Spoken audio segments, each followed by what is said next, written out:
Friends ಎಲ್ಲರಿಗೂ ನಮಸ್ಕಾರಗಳು. ಸೈಗಾಚಿಬ ಸೈಕಿಯಾನ್ಗೆ ನಿಮ್ಮೆಲ್ಲರಿಗೂ ಸ್ವಾಗತ. ಫ್ರೆಂಡ್ಸ್, ನಮಗೆ ಒಂದು ವಿಡಿಯೋದಲ್ಲಿ ಚಾತುರ್ಮಾಸ ಯಾವಾಗ ಪ್ರಾರಂಭ ಆಗಿ ಮುಕ್ತಾಯ, ಅದರ ಬಗ್ಗೆ ಮಹತ್ವವೇನು, ಹಾಗೆ ಯಾವ ಬಣ್ಣದ ಬಟ್ಟೆಯನ್ನು ಈ ಸಮಯದಲ್ಲಿ ಧರಿಸಬೇಕು, ಹಾಗೆ ಆಹಾರದ ಪದ್ಧತಿ ಯಾವ ರೀತಿ ನಾವು ಪಾಲನೆ ಮಾಡಬೇಕು, ಅದ್ರ ಜೊತೆಗೆ ಯಾವ ವಸ್ತುಗಳನ್ನು ದಾನ ಮಾಡಬೇಕು ಅಂತ ತಿಳಿಸ್ಕೊಡ್ತಾ ಇದ್ದೇನೆ. ಬನ್ನಿ ನೋಡೋಣಂತೆ. ಈ ನಮಗೆ ಚಾತುರ್ಮಾಸ ವಿಷ್ಣು ಯೋಗ ನಿದ್ರೆಗೆ ಜಾರ್ತಾನೆ ಈ ದೇವಶಯನಿ ಏಕಾದಶಿದಂದು. ಸೊ ನಮಗೆ ಆ ಸಮಯದಿಂದ ಈ ಚಾತುರ್ಮಾಸ ನಮಗೆ ಪ್ರಾರಂಭವಾಗ್ತದೆ.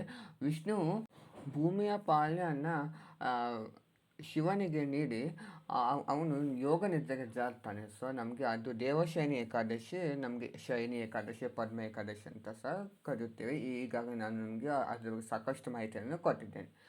ಹಾಗೆ ವಿಷ್ಣು ಯೋಗ ನಿದ್ರೆಗೆ ಜಾರ್ತಾನೆ ಈ ದೇವಶನಿ ಏಕಾದಶಿದಂದು. ಹಾಗೆ ನಮಗೆ 4 ತಿಂಗಳ ಕಾಲ ಅವನು ನಿದ್ರೆಯಲ್ಲಿ ಇರ್ತಾನೆ.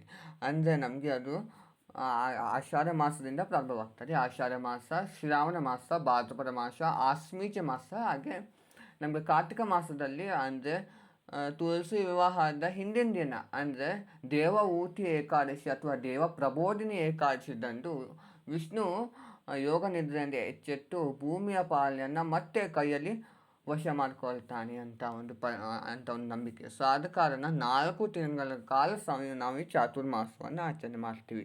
ಸರಳವಾಗಿ ತಿಳಿಸ್ಕೊಡ್ಬೇಕು ಅನ್ನೋದಾದರೆ, ನಮಗೆ ಚಾತುರ್ಮಾಸ ಪ್ರಾರಂಭವಾಗುವುದು 6ನೇ ತಾರೀಕು ಜುಲೈ ಭಾನುವಾರದಂದು ಪ್ರಾರಂಭವಾದರೆ 2ನೇ ತಾರೀಕು ನವೆಂಬರ್ ಶನಿವಾರದಂದು ಅದು ಮುಕ್ತಾಯಗೊಳ್ತದೆ. ಸೊ ನಮಗೆ 3ನೇ ತಾರೀಕು ಭಾನುವಾರ ನವೆಂಬರ್ ನಮಗೆ ತುಳಸಿ ವಿವಾಹವಿರುವಂಥದ್ದು.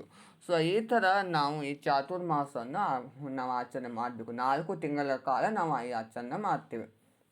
ಅಂದರೆ ಯಾವ ರೀತಿ ಆಹಾರದ ಪದ್ಧತಿಯನ್ನು ನಾವು ಪಾಲನೆ ಮಾಡಬೇಕು ಅನ್ನೋದಾದರೆ, ಒಂದೊಂದು ತಿಂಗಳು ಒಂದೊಂದು ಆಹಾರವನ್ನು ಬಿಡಬೇಕಂತಿದೆ. ಅಂದರೆ 4 ತಿಂಗಳ ಕಾಲ ಸಹ ನಾವು 4 ರೀತಿಯ ಒಂದು ಆಹಾರವನ್ನು ಬಿಡಬೇಕು. ಮೊದಲನೇ ತಿಂಗಳಿನಲ್ಲಿ ನೀವು ಹಸಿ ತರಕಾರಿ ಅಂದರೆ ಹಸಿರು ಬಣ್ಣದಲ್ಲಿರುವ ತರಕಾರಿಯನ್ನು ಬಿಡಬೇಕು. 2ನೇ ಒಂದು ತಿಂಗಳಿನಲ್ಲಿ ಮೊಸರನ್ನ ಬಿಡಬೇಕು. ಹಾಗೆ ಹಾಲು, ಈ ಥರ ನಾವು ಒಂದು 4ನೇ ತಿಂಗಳಿಗೆ ಮತ್ತೊಂದು ವಸ್ತುವನ್ನು ನಾವು ಬಿಡಬೇಕು. ಈ ಥರ ನಾವು ಆಹಾರದ ಪದ್ಧತಿಯಲ್ಲಿ ಪಾಲನೆ ಮಾಡಬೇಕು. ಹಾಗೆ ನಾವು ಚಾತುರ್ಮಾಸದಲ್ಲಿ ದೇವರ ಧ್ಯಾನ, ಪೂಜೆ ಇದಕ್ಕೆ ನಾವು ಮೀಸಲು ಇರಬೇಕು. ಹಾಗೆ ಈ ಸಮಯದಲ್ಲಿ ಯಾರೂ ಸಹ ಶುಭ ಕಾರ್ಯಗಳನ್ನು ಮಾಡಲ್ಲ. ಯಾಕೆ ಅನ್ನೋದಾದರೆ, ವಿಷ್ಣು ಯೋಗ ನಿದ್ರೆಗೆ ಜಾರೋದ್ರಿಂದ ಒಂದು ಅಶುಭ ಸಮಯ ಅಂತ ಕರೀತಾರೆ. ಸೊ ಕೆಲವರು ಮಾಡ್ತಾರೆ, ಆದರೆ ತುಂಬಾ ಸೂಕ್ತವಾದದ್ದು ಅನ್ನೋದಾದರೆ ಒಂದು ಮುಡಿ ಕೊಡುವಂಥದ್ದು ಅಥವಾ ಉಪನಯನ, ಮದುವೆ, ಮುಂಜಿ ಕಾರ್ಯ, ಹಾಗೆ ಗೃಹ ಪ್ರವೇಶ ಈ ಸಮಯದಲ್ಲಿ ಅದನ್ನು ನಿಷೇಧಿಸಲಾಗಿರುತ್ತದೆ. ಹಾಗೆ ಮಾಡಬಾರ್ದು, ತುಂಬ ಒಳ್ಳೆಯದಾಗಬೇಕಂತ ಮಾಡಬಾರ್ದು. ಕಾರ್ತಿಕ ಮಾಸದ ನಂತರದಲ್ಲಿ ನೀವು ಮಾಡಬಹುದು. ಈ ಥರ ನೀವು ಚಾತುರ್ಮಾಸವನ್ನು ಆಚರಣೆ ಮಾಡಬೇಕು. ಹಾಗೆ ಯಾವ ಬಣ್ಣದ ಬಟ್ಟೆಯನ್ನು ಧರಿಸಲೇಬಾರ್ದು ಅನ್ನೋದಾದರೆ, ಕಪ್ಪು ಹಾಗೆ ನೀಲಿ ಬಣ್ಣದ ಒಂದು ಬಟ್ಟೆನ ನೀವು ಧರಿಸಲು ಹೋಗಬಾರ್ದು. ಅದು ನಮಗೆ ಅಶುಭವಾದ ಬಣ್ಣ ಆಗಿರುವಂಥದ್ದು. ಸೊ ಆದ ಕಾರಣ ಆ ಬಣ್ಣದ ಬಟ್ಟೆಯನ್ನು ನಾವು ಧರಿಸಬಾರ್ದು. ಯಾವ ಬಣ್ಣದ ಬಟ್ಟೆಯನ್ನು ಧರಿಸಬೇಕು ಅನ್ನೋದಾದರೆ, ಹಸಿರು ಮತ್ತು ಕೇಸರಿ, ಬಿಳಿ, ಹಾಗೆ ಕೆಂಪು, ಹಳದಿ, ಗುಲಾಬಿ, ಈ ಥರ ನೀವು ಬಣ್ಣದ ಬಟ್ಟೆನ ಧರಿಸ್ಬಹುದು. ಇದು ನಮಗೆ ಮನಸ್ಸಿಗೆ ಸಹ ಶಾಂತಿಯನ್ನು ಕೊಡುವಂಥ ಒಂದು ಬಣ್ಣಗಳಾಗಿರ್ತವೆ. ಸೊ ಆದ ಕಾರಣ ಇದನ್ನು ಧರಿಸ್ಬಹುದು.